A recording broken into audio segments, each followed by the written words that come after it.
Terre de rugby avec Grenoble-Alpes Métropole. Terre de rugby avec Samsé. Samsé, bravo les hommes en bleu.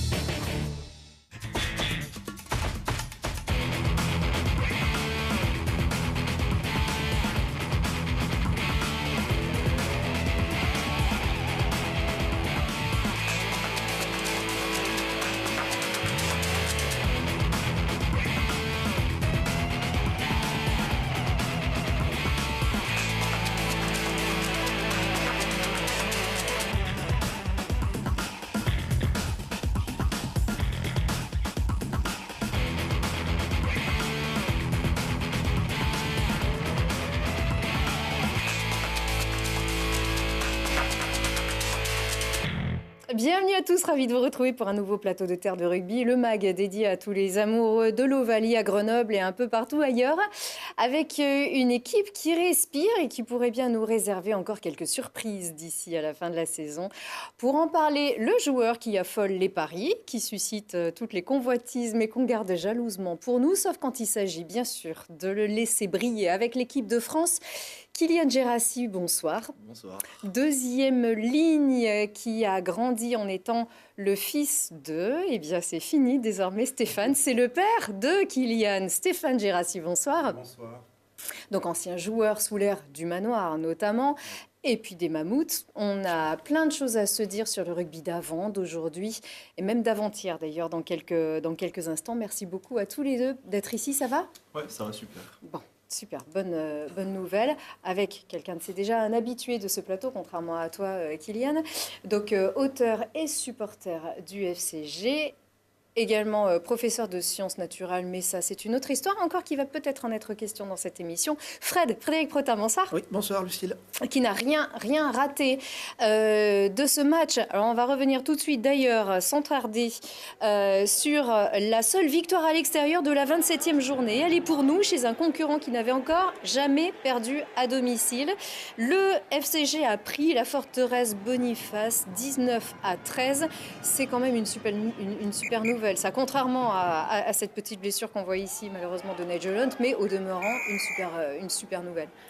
Oui, très bonne nouvelle. Ce Grenoble qui n'avait pas réussi à gagner contre des grosses équipes, réussit à battre Mont-de-Marsan, invaincu, comme tu l'as dit, Ouais. qui gagnait ses matchs systématiquement avec un bonus offensif, 13 victoires, 9 bonus offensifs. On se demandait bien comment Grenoble allait pouvoir s'en sortir à Mont-de-Marsan, et Grenoble revient avec une belle victoire. Très intéressante, avec un jeu très intéressant également, une grosse défense, une mêlée retrouvée, et à l'arrivée, une belle victoire qui replace Grenoble 4e. Oui, mais c'est aussi ce qu'on disait, Kylian, 80 minutes pleines. Hein. Tu n'y étais pas en raison d'une petite blessure à l'épaule, mais tu as apprécié le jeu de ton équipe, et 80 minutes pleines, cette fois-ci, c'est ce qu'on appelle un match référence. Est-ce qu'on peut dire qu'on a attendu, on va dire, les 3/4 de la saison bien passée pour enfin trouver ce match référence, cette performance vraiment référence ? On avait fait un bon match contre Colomiers aussi, donc c'est sûr que c'est le match le plus abouti de la saison. Sur le retour vidéo, on a tous été contents. On a fait, c'est vrai, comme il l'a dit, on a une bonne mêlée, une très bonne défense. On a encaissé très peu de points contre une équipe qui marque beaucoup de bonus offensifs chez elle. Donc c'est sûr qu'on a fait un très gros match, et maintenant, il faut rééditer les performances. C'est vraiment ça, la clé, cette première clé de cette réussite, c'est cette défense retrouvée. Vous étiez partout, vous êtes monté très haut, enfin vous, votre équipe. Oui. Notamment ici, alors on voit d'ailleurs cette super perf d'Étienne Fourcade, le talonneur qui est allé rattraper, on peut dire sauver un peu le FCG d'un essai qui avait l'air inévitable. Hein, oui, sinon. Tout à fait, et bravo à Étienne qui a fait un match plein, très bonne touche, qui pour être partout, on l'a vu en première mi-temps, sur une action aussi, il va provoquer un ailier, mais quasiment la faute. C'est un très bon match de sa part. Un jeune prometteur, là encore, et c'est parfait pour la suite. Beaucoup de plaquages aussi. Oui, beaucoup de plaquages, beaucoup de contests. Et moi, ce qui m'a plu, c'est des contests, pas uniquement des avants. Par exemple, Bastien Guillemin qui fait un contest sur une phase d'attaque où on sentait que Grenoble allait peut-être se prendre un essai, et lui, il arrive à arrêter un bon ballon, un attaquant, prendre le ballon. Bravo. Et on l'explique comment, sachant qu'on a quand même connu pas mal de difficultés en défense aussi ces derniers temps. Là, ça bosse dur toute l'année, mais est-ce qu'il y a eu un petit déclic? Ouais, je pense qu'il y a eu un déclic. Tous les joueurs étaient concentrés à 100%. Même quand il y avait un plaquage de loupé, il y avait quelqu'un derrière pour le rattraper. Donc c'est sûr que l'investissement de toute l'équipe, ça a permis je pense, de faire une grosse performance pour Mont-de-Marsan. Ouais, et de tenir aussi, tenir tout le temps. Vous avez mené, vraiment ton équipe a mené d'un bout à l'autre toute cette rencontre. Et puis tout le monde a défendu, hein, on peut se dire. C'est ça, ouais, tout le monde a défendu. Tout le monde s'y met. Tout le monde a été là du début jusqu'à la fin, comme on a dit. Donc on est très content. Et puis à l'offensive aussi, c'est vrai que ça fonctionne bien. Donc on le voit encore, Lolagui Visigna qui a donc marqué encore 11e essai. un essai. C'est le deuxième meilleur marqueur du Il est à championnat. égalité maintenant. À égalité avec un Biro. Mais c'est surtout l'action qui est remarquable. Cette passe au pied du jeune Pourteau qu'on découvre à Grenoble, qui fait une passe vraiment magnifique pour Bastien Guillemin, qui remet à l'intérieur. Le jeu s'enchaîne, 1-2, hop, petite passe au pied de David Mélé dans la foulée, et Visigna qui récupère le ballon et qui va marquer entre les perches. Une super passe de David Mélé. Et pas que, donc Mélé justement, on en parle. Une Mélé aussi retrouvée, une très belle conquête. Oui. Cette fois-ci. Oui. Enfin, retrouvée. La mêlée a tenu, on va dire, 60 bonnes minutes. Forcément de la fatigue, à un moment donné, on change un peu les lignes. Et puis, bon, eux étaient apparemment bien ils sont bien retrouvés aussi en mêlée. Et puis, il y a eu une phase où on s'est pris un essai de pénalité parce que la mêlée a été chahutée 2-3 fois de suite. Et puis, mais on a quand même vu, par exemple, Alioz. Alioz qui a, bon, c'est pas pour citer un joueur uniquement, parce que n'est pas le seul à jouer, hein, c'est évident, qu'on avait vu aussi à Colomiers, contre Colomiers, qui avait bien calé la mêlée. Pilier droit, c'est un poste difficile. Il est encore jeune aussi, lui. Et on a vu une mêlée sereine. Les ballons sortaient bien, les attaques, la mêlée, du coup. Les attaques s'enchaînaient bien. Et puis là, c'est peut-être la mêlée. Voilà. Et ça fait du bien parce que mêlée introduction montoise. Grenoble est menacé à 5 mètres de sa ligne. Et Grenoble réussit à récupérer le ballon et à mettre les Montois à la faute. Ce qui a été, à mon avis, un déclic dans la tête des joueurs, je pense, parce que sous la pression, autrefois, on perdait, on se faisait pénaliser. Et puis là, c'est l'inverse. Grenoble récupère, se dégage et retourne chez les Montois. Tu es de retour à l'entraînement aussi doucement, en tout cas tu les as vus, tu vois les séances vidéo. L'ambiance, l'atmosphère, elle est comment après une victoire comme celle-ci qui vraiment vous repositionne en plus en bonne position, en position très favorable pour l'instant, pourvu que ça dure, il reste 3 matchs, mais en tout cas ça vous repositionne vraiment pour jouer les premiers rôles des barrages. Ouais, l'ambiance elle est très bien, on est tous contents d'avoir fait une grosse performance là-bas. Après, on sait qu'il va falloir rééditer la performance sur les 3 derniers matchs, voire plus si on compte les phases finales. Mais ouais, c'est vrai que plutôt favorable en plus ce calendrier. Oui, plutôt favorable comparé à d'autres équipes comme Mont-de-Marsan par exemple, qui a un très gros calendrier. Mais ouais, je pense que tout le monde a peut-être une prise de conscience aussi de ce qu'on peut faire aussi. Donc, je pense que là, on est parti pour, j'espère en tout cas, réaliser des 3 gros matchs pour la fin de saison. Ça ressoude bien en tout cas. Ouais, ça ressoude. Il y a eu un repas de fées, la semaine dernière il y a eu un bowling, même si j'étais pas là. Il y a plus de choses il y a plus de choses qui sont prévues dans l'équipe. On sent qu'il y a plus de liens, il y a des liens qui se créent aussi. Donc c'est sûr que la fin de saison elle va être agréable aussi à faire. Oui. Puis sans doute une envie de vivre un moment ensemble. La cohésion, c'est important. On l'a bien vu sur ce match en défense. S'il n'y a pas de cohésion, il n'y a pas de défense. Ça, on le sait pertinemment. Et là, personne ne se loupait. Si le premier rideau était passé, le deuxième, il récupérait vite l'affaire. Et puis, voilà, tous les à côté qui ressoudent un groupe. Ça, c'est positif, ça, c'est clair. Petite frustration de ne pas l'avoir joué, ce match ? Oui, c'est sûr. C'est gagner à l'extérieur contre Mont-de-Marsan. C'est sûr que tout le monde voudrait les faire. Après, j'ai fait d'autres matchs où on a gagné aussi à l'extérieur. Donc, t'as marqué d'autres essais. Non, oui, pas tout avoir. C'est sûr. En tout cas, il s'agit de te préserver aussi pour l'instant. On rappelle que tu souffres d'une petite acromio. Oui, petite acromio. Qui a été contractée sur le tournoi destination des moins de 20 ans contre l'Angleterre. C'est ça. Et oui. Stéphane, en tant que supporter, parce que je sais que vous avez suivi avec vos collègues de l'époque, pour ne pas révéler tous vos secrets, tout ce que vous faites de vos week-ends, en tout cas, ça, vous avez suivi ça sur le téléphone avec beaucoup d'attention. Oui, j'en ai pas beaucoup loupé cette année à la télé, les matchs extérieurs. Celui-ci, je l'ai suivi sur mon téléphone, en direct du stade de Voiron, où je suis allé voir le match de championnat de Fédéral 2. Donc un œil, bien sûr, sur Voiron. Un bon œil. Sur le Sauve et un autre. Ouais, et un bon œil sur le score de Grenoble, parce que on était tous très attentifs. D'ailleurs, le speaker du stade a annoncé le score et tout le monde a applaudi. C'était sympa, quoi. On a vu qu'il y avait vraiment... voilà, c'était super. Ok, super. Alors, ce qui est super aussi, on le disait, c'est ce bilan comptable sur cette 27e journée. Donc, la seule victoire à l'extérieur, elle est à mettre au crédit donc de Grenoble, 19-13 à Mont-de-Marsan. On ne s'en lasse pas, on la regarde bien. Bon, en revanche, nos concurrents directs, ceux qui veulent aussi bien se placer sur ces barrages, Biarritz n'a pas raté le coche, évidemment, face à Aurillac. Bayonne qui a perdu Soyaux Angoulême. Et qui n'a plus d'espoir. Quasiment, oui, voilà. C'est quasiment, on peut dire que c'est fini pour eux. Montauban qui fait match nul à Béziers. Donc on reprend 2 points. Ouais. Et Béziers qui est toujours bien dans la course. Et voilà, bien dans la course. Perpignan qui alors je ne sais plus ce qu'ils ont fait. Une petite défaillance à Massy. Ouais, voilà, c'est ça. Cela dit, ça ne change rien à Perpignan, de toute façon. Eux, ils sont largement premiers. Voilà, pour l'instant, largement, Montauban revient, mais le calendrier, en tout cas, est un petit peu plus favorable. Le nôtre aussi, on le rappelle. Du coup, en gros, si Mont-de-Marsan perd à Bayonne, Grenoble peut passer 3e, à condition bien sûr de battre Carcassonne. Biarritz peut encore gagner également. Donc en fait, il ne faut pas perdre. Évidemment, tous les matchs, on les joue pour gagner, mais il ne faut pas perdre. Évidemment, ce vendredi face à Carcassonne, Kylian. On sait qu'il n'y a pas de match facile cette année. Et surtout que Carcassonne sont en très bonne phase. Ils ont... Il me semble 8 victoires sur les 9 derniers matchs, mais des stats quand même assez impressionnantes. Je crois que c'est la meilleure équipe de cette deuxième partie de saison, donc ils reviennent très très fort, avec beaucoup de victoires extérieures, donc je pense que ça va être un très gros match aussi, et il va falloir quand même se méfier de cette équipe.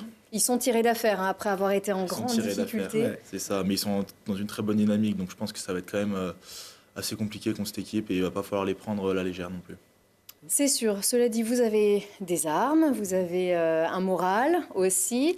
Alors ici, le numérique y était pour quelque chose, car aujourd'hui, dans tous les sports, les innovations, elles permettent, vous le savez, d'aller plus loin, d'aller plus vite, d'aller encore plus fort. Et notamment l'UFCG qui utilise le meilleur des technologies pour peut-être améliorer son classement et ses performances. Regardez ce reportage, cette enquête de Mathias Arès. Le rugby est-il une science exacte?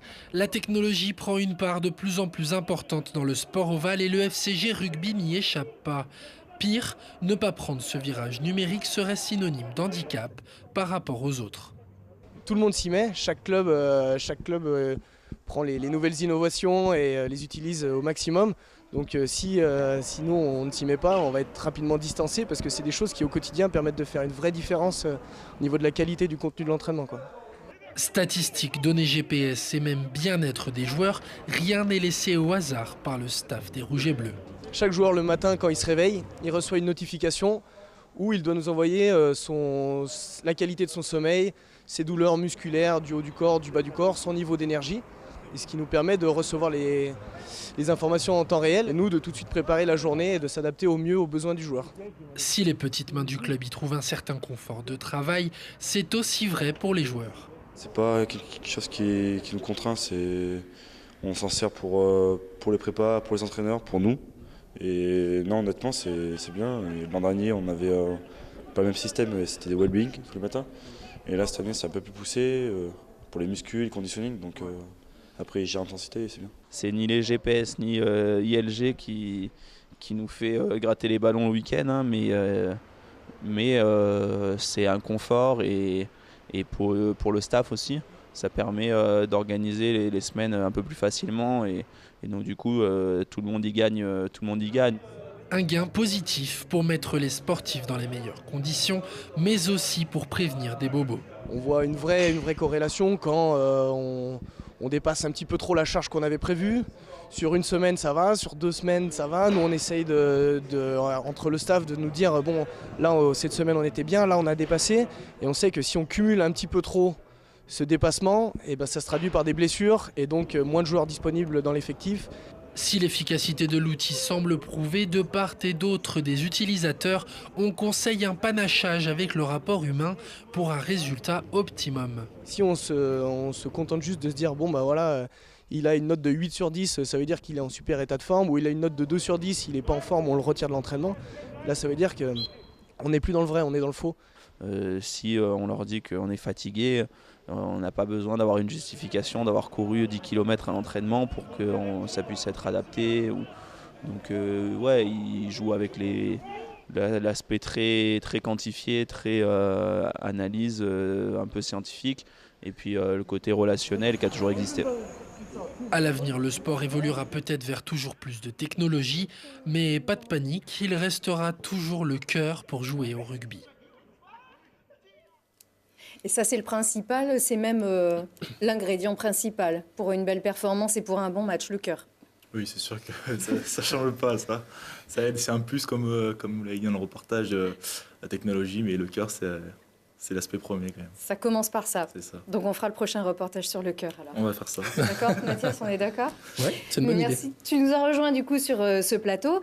Alors il faut savoir que, d'accord, le bassin grenoblois est très à la pointe au niveau des innovations, des technologies. C'est vraiment une tradition, c'est dans l'ADN, comme on le dit, de la région. Mais c'est pas seulement dans le rugby. En fait, tout le monde aujourd'hui, toutes les disciplines s'y mettent avec le numérique. Aujourd'hui, c'est indispensable. On voit aussi bien au rugby qu'au hockey, qu'au foot ou même au basket, la technologie, il y a un vrai apport à condition, comme dit dans le reportage, de faire un panachage avec les relations humaines. Parce que c'est vrai que si on s'en tient simplement aux statistiques que nous donne un tracker GPS, par exemple, on peut vite tomber dans la mauvaise analyse. On peut voir qu'un joueur a fait 10 bonnes passes, enfin 10 passes, mais 10 passes, c'est pas forcément 10 bonnes passes qui ont permis à l'équipe d'avancer. Voilà. Ouais, la technologie, il faut l'utiliser, mais à bon escient. On n'a pas encore l'outil qui va gérer la bonne passe et qui va dire si celle-ci elle est bonne ou pas. Encore que le drone, ça peut y aider, ça aussi. Hein. Ouais, c'est sûr que ça aide pour les analyses vidéo qui peuvent s'en servir. Ça a une autre vision par rapport au jeu. C'est sûr que ça, c'est vachement utile et ça sert de plus en plus. Hein. Il y a de plus en plus de clubs qui s'en sont équipés et de plus en plus de monde, ouais, c'est ça. Au foot aussi, tu dis, c'est très développé? Ouais, au foot énormément. Il y a énormément de statistiques qui tombent. Il y a une société qui s'appelle McLeod qui met des capteurs dans le dos des joueurs et elle te permet d'avoir 1000 données à la seconde avec plus de 150 critères. Après, c'est vrai que, comme je disais, faut essayer de pas trop tomber dedans. Il y a une société britannique qui s'appelle Acidata qui permet de détecter les futures stars. Alors ça, c'est au rugby, c'est au foot, c'est un peu dans toutes les disciplines, mais ça permet de détecter les futurs bons joueurs avec plus de 100 critères. Mais c'est vrai qu'il n'y a rien de mieux qu'aller voir un joueur sur le terrain pour savoir s'il va apporter quelque chose à ton équipe. Ça veut dire qu'en fait, il y a des choix qui peuvent se faire à partir de chiffres, à partir de stats, de pourcentages? Exactement. En fait, chaque club met une liste de 100 critères selon lesquels, pour eux, c'est un bon joueur. Et puis après, l'algorithme lui propose des profils à travers le monde. Donc c'est vrai que c'est... Voilà. Ça vous met la pression, ça, Kylian? Non, je pense qu'il faut faire la part des choses après. Parce que déjà, vous avez le GPS ici, le drone au-dessus de vous, l'appli... Ouais, c'est sûr que ça fait beaucoup de choses. Non, mais je pense qu'il faut faire la part des choses avec la relation humaine, comme on l'a dit, et tout ce qui est GPS, tout ce qui est électronique, parce que les deux se complètent en fait. Donc sans l'un, il n'y a pas l'autre. C'est vraiment, pour moi, c'est la relation humaine le plus important. Après, tout ce qui est électronique, ça sert aussi énormément. On le voit, de plus en plus de clubs sont équipés, mais la relation humaine, c'est vraiment important aussi, je trouve. Puis mine de rien, ça reste quand même assez subjectif. On l'évoquait avec un des joueurs de l'équipe. Par exemple, un joueur qui serait peut-être un peu en dessous, qui jouerait un peu moins régulièrement, il aurait peut-être tendance à aussi un peu fausser ses informations sur le well-being le matin. Peut-être que s'il ne se sent pas très bien, il ne le mettra pas parce qu'il a envie de jouer un peu plus. Voilà. Après, il y a un rapport de confiance à établir avec les prépas physiques, mais la question se pose quand même, quoi. Ouais, c'est sûr que des fois, quand on a envie de jouer, on peut peut-être mentir un peu sur les données. Après, le but, c'est quand même d'installer un rapport de confiance, comme vous l'avez dit, et d'avoir vraiment une relation sincère avec les prépas, avec les coachs, pour pas prendre de risques et vraiment donner les meilleures informations possibles. Oui, alors il va y avoir une appli pour détecter les mensonges, justement. Ça va être l'étape d'après. Mais toi, du coup, tu te lèves et tu dis, bon, bah ça va, je me sens bien, j'ai bien dormi. C'est ça, bien dormi, j'ai des courbatures, j'ai le haut du corps, le bas du corps, à quelle heure on s'est endormi, plein d'éléments sur notre nuit, notre sentiment physique, plein de choses. Il faut s'en souvenir aussi. Donc oui. après, ça devient une habitude. Mais après, je ne sais pas si vous notez tout sur un petit carnet. Après, on a un nouveau truc aussi, c'est qu'on paye des amendes si on fait pas. Voilà. Donc ça, c'est assez dissuasif. Donc, si vous notez pas vos critères. Ah oui. D'accord. On vous demande pas non plus de quoi vous avez rêvé, ou ça va quand même pas. On n'est pas aussi intrusif. Il y a des limites. C'est fou ce qui est peut-être très bien justement parce que on rappelle gérer une équipe de 15 garçons, en tout cas 15 sur le terrain, mais un collectif d'une quarantaine de personnes, ce sont aussi des hommes. C'est gérer des hommes, c'est gérer du mental, c'est gérer du relationnel, du physique. Enfin, ça vous aide en fait finalement. C'est fait pour mieux prendre en compte vos attentes aussi, votre situation perso. Ouais, c'est sûr que ça nous aide. C'est un élément en plus qui est bénéfique pour le sportif et qui sert aux sportifs. Je pense que les clubs l'ont compris et d'ailleurs tout le monde s'en équipe. Ouais. Stéphane, alors direz-vous qui avez vécu ça et qui avez vraiment vécu l'ambiance, on disait, l'ambiance de travail à l'époque, donc dans les années 80-90, on va à l'entraînement, on joue et on repart. Le concept était complètement différent. Non, c'était basé sur l'entraînement. Et puis l'aptitude des joueurs, on l'a jugé sur les matchs, essentiellement. Il devait avoir des fiches. J'ai jamais été entraîneur d'une équipe mais elle devait être basée sur des fiches qui devaient tenir sur le nombre de plaquages, le temps de jeu. Mais bon, ça n'existait pas tout ça à l'époque.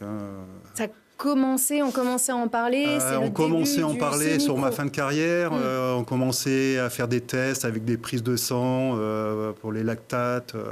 Il a commencé à avoir des choses qui se faisaient, mais on était au tout début, quoi. Et après, le numérique, là, ça a complètement fait exploser. On est dans une autre ère, on va dire. Et le sentiment par rapport à ça ? Moi, je suis pour tout ce qui peut faire évoluer notre sport. Bien sûr, on demande de plus en plus aux joueurs au niveau du physique, de la récupération. Donc, si ça peut apporter quelque chose pour nos joueurs, pourquoi pas. Moi, je suis sur une autre époque, mais je le conçois très bien. Je me serais très bien adapté. L'apport de la vidéo...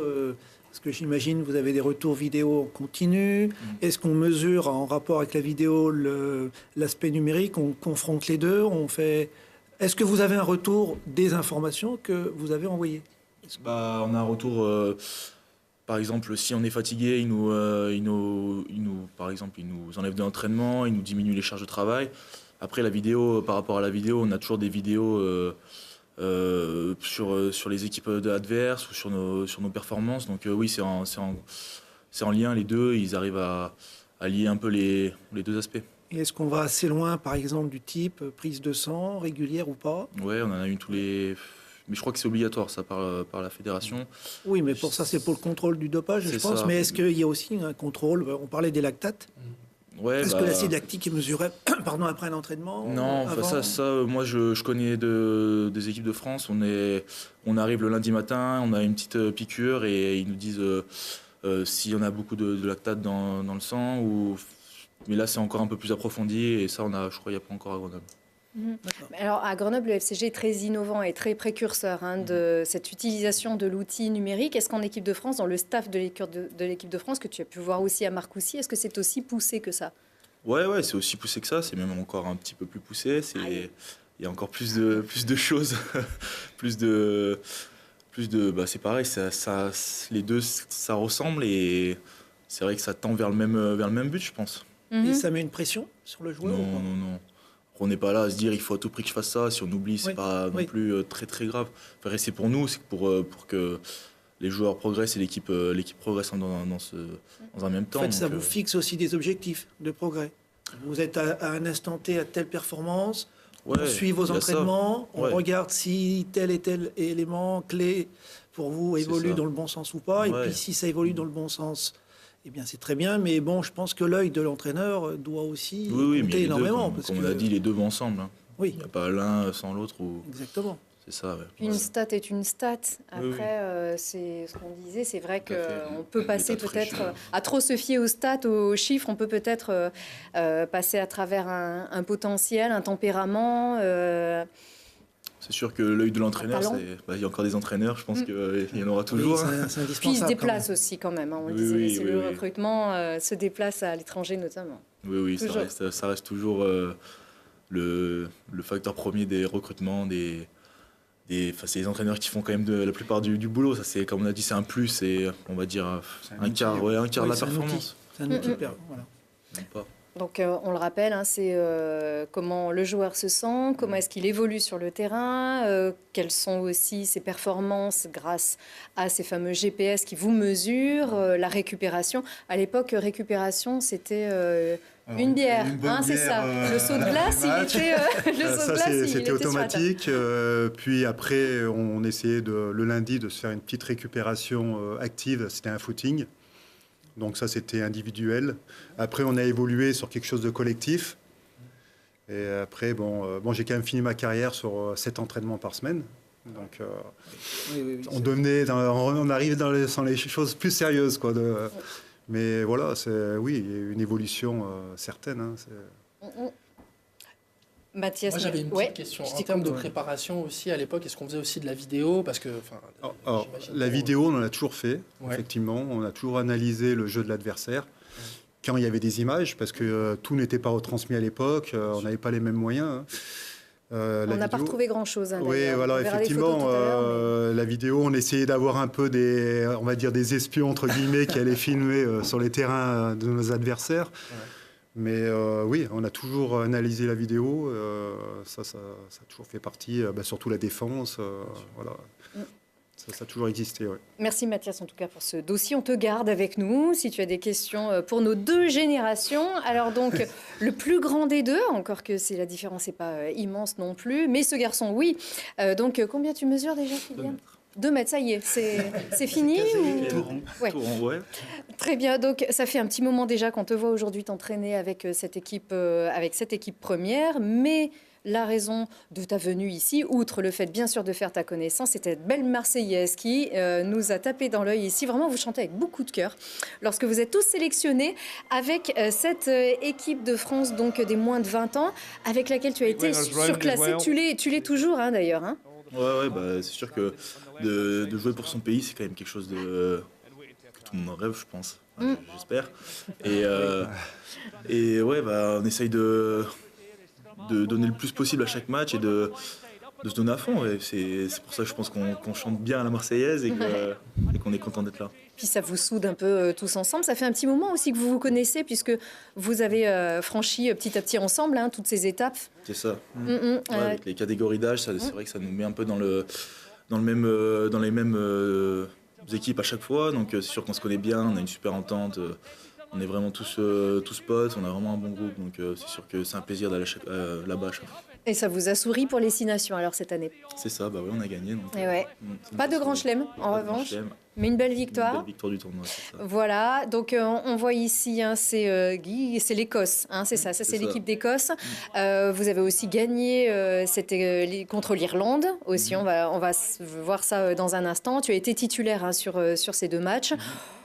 Avec des bons avants, des bons essais d'avant aussi, des bons ballons libérés, on a vu ça. Oui. Ouais. Donc elle promet, cette équipe de France des moins de 20 ans. Et on espère. Après, l'objectif premier maintenant, c'est la Coupe du Monde qui arrive bientôt, en fin mai, début juin. Donc, c'est sûr que c'est vraiment l'objectif. Ça, c'était peut-être l'avant-goût de la Coupe du Monde. Et maintenant, on est tous arrivés sur la Coupe du Monde. Qui arrive très vite. Avec une sélection qui a l'air indiscutable.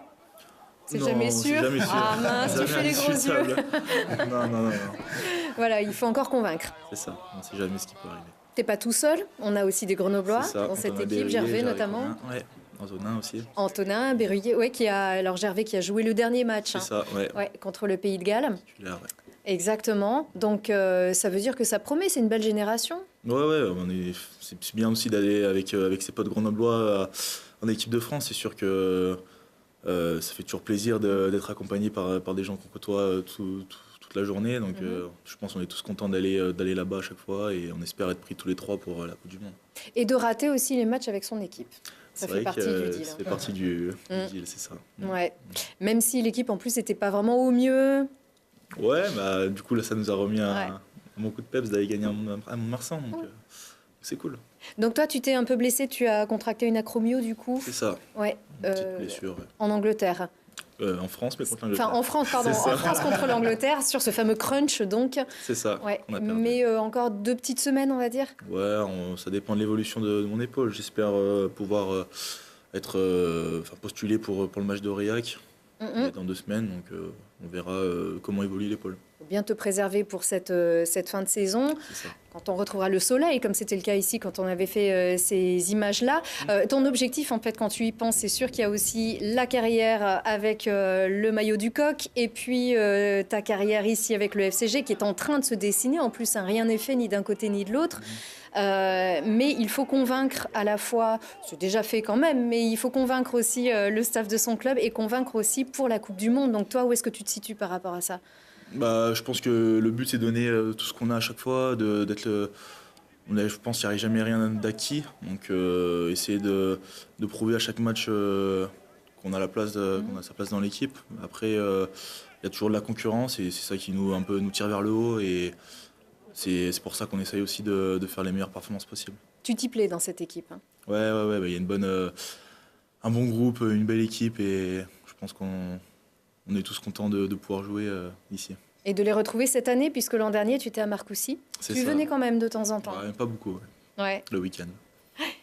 Oui, mais il était jeune quand même, hein. Faut pas perdre de vue. Ça non plus, ça. Oui, non, mais quand même, moi, je suis estomaqué par ses performances. L'année passée, bon, il avait 17 ans, bon, il allait sur les 18. Là, il a à peine 19 ans, il va bientôt avoir ses 19 ans. Hein, mais la progression dans ses performances, il s'impose. Bon, moi, j'ai le souvenir de ce match contre Dax où tu fais 2 franchissements énormes contre quand même des joueurs en face. Bon, même si c'est Dax, hein, ça reste des joueurs professionnels. Toi, tu es jeune, tu arrives à t'imposer, tu es sûr en touche, tu prends des ballons à 2 mains, on joue derrière toi, tu as marqué des essais déjà cette année. Bon, c'est quand même extraordinaire cette performance et cette progression surtout. Je sais pas si c'est extraordinaire. Si, parce que passer quand même assez vite d'un joueur où tu ne jouais quasiment pas en Pro D2. Tu avais quelques bouts de match, quelques minutes. Là, tu es titulaire plusieurs fois. Tu joues et tu es titulaire et tu joues bien. Donc, c'est quand même merveilleux. Voilà, c'est cadeau. Bah, merci, c'est gentil. Mais écoute, on le constate. Donc, et je ne suis pas le seul à le dire. Non, moi, je peux que être content de ce qui m'arrive. Après, j'essaie de continuer dans ma lignée, de faire mes matchs, quoi. Et après... voir ce que les coachs me disent. Oui, bon, puis il y a encore du travail forcément. Ça, ouais. Et dans quel sens, toi, tu penses encore avoir du travail ? Dans quelle direction ? Qu'est-ce que tu partout, dois un petit peu... La tonicité. Prendre un peu de masse musculaire aussi. Enfin, il y a tous les aspects qui me restent à travailler, je pense. Et le discours est le même en équipe de France ? On dit un petit peu la même chose ? Ouais, ça se regroupe beaucoup vers ça, la tonicité. C'est sûr que maintenant, c'est un rugby qui va peut-être se redéplacer vers un rugby de déplacement où il y aura peut-être un peu moins de contact, même s'il y en a beaucoup encore. Mais ouais, du coup, faut espérer... Est-ce que tu as cette qualité d'être rapide ? Tu cours. Ouais. Ben oui, mais les deuxièmes lignes à 130 kilos, comme on voit... les Sud-Africains qui font 130, 140 kilos, bon, ils tiennent 10 minutes à courir et puis après, ils s'essoufflent assez vite. Toi, tu cours et tu vas marquer des essais. Oui, mais en même temps, il tient sur la durée quand même. Et c'est ça qui est intéressant. Ouais. Donc ça, c'est important. On sent un papa fier, mais qui a les pieds sur terre quand même. Non ? Je me trompe ? Oui, nous sommes très fiers, ma femme et moi, hein, très fiers. Mais bon... Comme il disait Kylian tout à l'heure, c'est une remise en question de tous les jours. C'est un travail permanent. On sait que rien n'est acquis. Il peut y avoir des blessures plus ou moins graves. Donc on a les pieds sur terre. On est très content pour lui, ça c'est sûr. Bon, on sait qu'il a une grosse marge de progression. Voilà, il faut qu'il travaille, et il atteindra son but, ça c'est sûr. Mais Kylian vient de dire à l'instant, il faut que j'écoute mes entraîneurs. Est-ce qu'il faut aussi écouter son papa? Je ne sais pas si l'un est tenté d'aller poser des questions à l'autre, ou est-ce que vous êtes tenté aussi de lui donner des conseils, ou est-ce que c'est pas, on n'intervient pas? On discute beaucoup. Même Kylian demande souvent son avis à la fin d'un match ou le lendemain d'un match.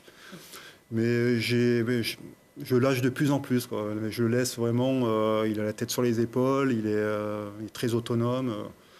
Je laisse gérer sa carrière maintenant. Je pense que... Parce que, alors, c'est la carrière aujourd'hui. À l'époque, non, puisque c'est vous qui l'avez entraîné. Alors, nous, s'il y avait une image à garder de Stéphane Girassi, je crois qu'il y a... Je suis couché, ouais, et oui, tout en bas, devant le bouclier. Ça, c'est le du manoir en 87. C'est la victoire. Mais 87. Ouais, c'est ça. Et vous aviez été, dont on a fêté les 30 ans, désolé, l'année dernière. Vous avez été aussi finaliste 2 fois de ce du manoir. En fait, vous avez joué au FCG de 85 à 92. Vous êtes parti à Rumilly, le grand Rumilly de l'époque, le temps de laisser les Mammouths perdre une finale. Et puis revenu après, de 94 à 97. Qu'est-ce que c'est ces années FCG en fait? Qu'est-ce que ça représente aujourd'hui pour vous? Moi, ça représente beaucoup de bons souvenirs. J'ai gardé une bonne bande de copains. Parce qu'on avait la chance, je vais dire, d'avoir des joueurs qui étaient du cru, ou quand ils venaient de l'extérieur, souvent on leur proposait un boulot, donc ils restaient sur place après. Et on a gardé une amitié, on se revoit souvent, on se fait des petits repas de temps en temps, et puis on reparle un peu de ces années, de nos victoires, de nos échecs, un peu de tout. Vous êtes là à droite, à côté d'Hervé. Oui, notamment. Mais il y a plusieurs, là on voit Olivier Brouzet, il y a plusieurs générations en fait. Oui, j'ai connu beaucoup d'entraîneurs, de Jean Liénard, de la Vessière, Rincheval, Jacques Fourou, Nano Cap 12, j'en ai connu beaucoup, j'en ai vu passer un paquet, des joueurs aussi.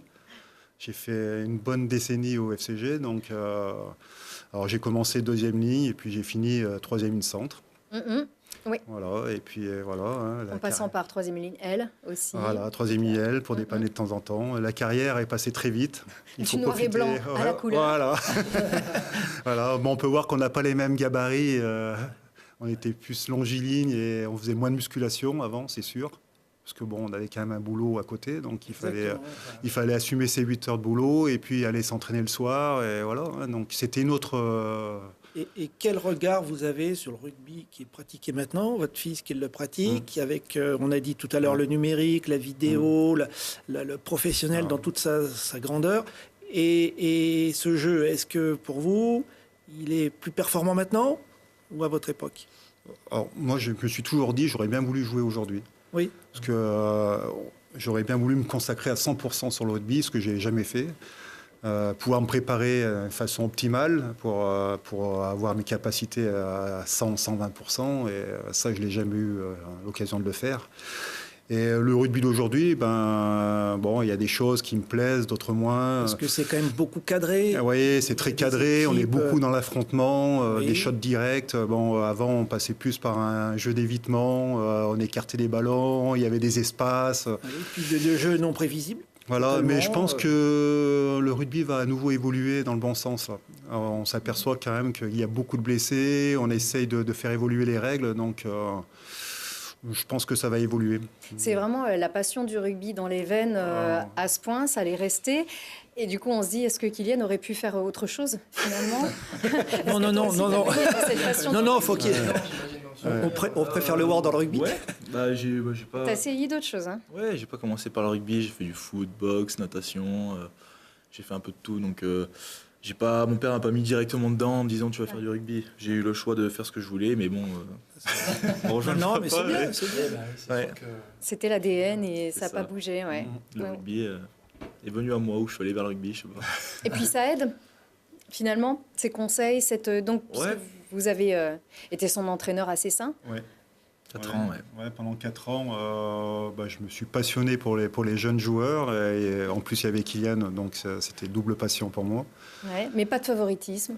Pas du tout. Alors, pas du tout. J'étais même plus exigeant, je pense, avec lui qu'avec les autres joueurs. Et c'est pour ça que quand il a décidé de partir sur Grenoble, j'ai dit j'arrête. Je te laisse prendre ton envol. Oui. Il faut le laisser. Alors, on a aussi des images. Je suis désolée, c'est la séquence casserole. On a attendu la fin, Kylian, que tu sois un tout petit peu plus à l'aise. Donc là, tu devais avoir une petite quinzaine d'années. Je crois, on te voit là en blanc, avec des tenues un peu grandes. On est ici sur le terrain d'Argouges. Il fait très, très froid. On voit que côté muscu, tu as progressé. Oui. Voilà. Mais on te reconnaît quand même déjà bien. Papa n'est jamais bien loin, d'ailleurs. Donc quand on dit non, il prend son envol. Mais non, il est là, il regarde. Il scrute, il est en train de regarder ce qu'on fait de son ancien élève de fils. Donc voilà, ça c'était la petite séquence souvenir. On en a eu aussi qui prouvent que tu n'as pas toujours été aussi grand. Ça va se voir. Oui, là quand même t'es concentré, c'était pas évident, il faisait super froid. Voilà. Face à quelqu'un de petit, t'as pas l'air si grand que ça, pas l'air toujours aussi à l'aise. Voilà. Donc voilà, merci. Moi aussi, je prends un peu mon paquet parce qu'on n'avait pas l'air malin avec ce bonnet là. Voilà. Donc ça c'est fait. Merci pour ces souvenirs. C'était sympa, Ouais, une autre très époque. Sympa, une autre époque, ouais. Pas si loin, mais une autre époque. Non, avec Philippe Meunier, je crois. C'est ça. Et c'était qui, Philippe Meunier Il y avait aussi Fred Vélo qui était pas bien loin. Et puis Pistolero aussi. Et ouais, Jean-Victor Bertrand qui était là. Ouais. Jean-Victor qui maintenant commente aussi et consultant pour France Bleu Isère et donc qui vous rate pas des fois quand vous êtes. Non, quand même pas. Ouais. Bon, tout ça pour dire qu'en tout cas c'est bien sympa de voir un petit peu ces générations de champions. On espère que ça s'arrêtera pas là. Pour toi, est-ce que on parlait aussi beaucoup du bien de tous. On y arrive. Est-ce que donc tout le monde pense énormément de bien de toi? Pour l'instant, la pression, tu sembles la gérer. Ça glisse sur toi. Ouais, je mets toujours un peu. C'est toujours bien d'avoir de la pression, je pense. Des fois, je m'en mets un peu trop. Des fois, je m'en mets toujours un peu. Donc voilà, mais je pense pas un saut calme. Non, mais c'est la pression peut-être positive. Faut faire la part des choses. Ouais, voilà. c'est ça. Ouais. Faut pas se mettre de la pression. Ça t'aide aussi que Grenoble soit un club qui lance beaucoup de jeunes. Vous êtes une bonne génération là aussi. Ouais, c'est ça. On a beaucoup de, là, on est beaucoup de jeunes. Du coup, c'est vrai que surtout cette saison. Ouais, on peut être ensemble, même si il y a une barrière d'âge des fois avec les plus vieux qui ont peut-être 36 ans, Thomas Lolo par exemple. C'est vrai que ça fait bizarre. Donc là, c'est vrai qu'on peut rester un peu entre nous. On peut s'aider et c'est sûr que c'est aussi une aide psychologique que aussi. Les anciens joueurs vous aident, j'imagine, énormément. Oui, ils vous apportent d'expérience, ils vous apportent leur vécu et ça, pour vous, ça doit être quand même un plus. En 3 secondes, les 3 dernières. C'est le mot de la fin. Eh bien oui. C'est oui. Voilà. Merci beaucoup, Kylian. Merci beaucoup, Stéphane. C'était un plaisir vraiment de vous avoir reçus tous les deux. Mathias, merci. Fred, à très bientôt. Beaucoup. Et puis, vous n'oubliez pas, bien sûr, d'aller supporter le FCG face à Carcassonne. Et c'est ce vendredi à 20h. Voilà, très bonne soirée à tous.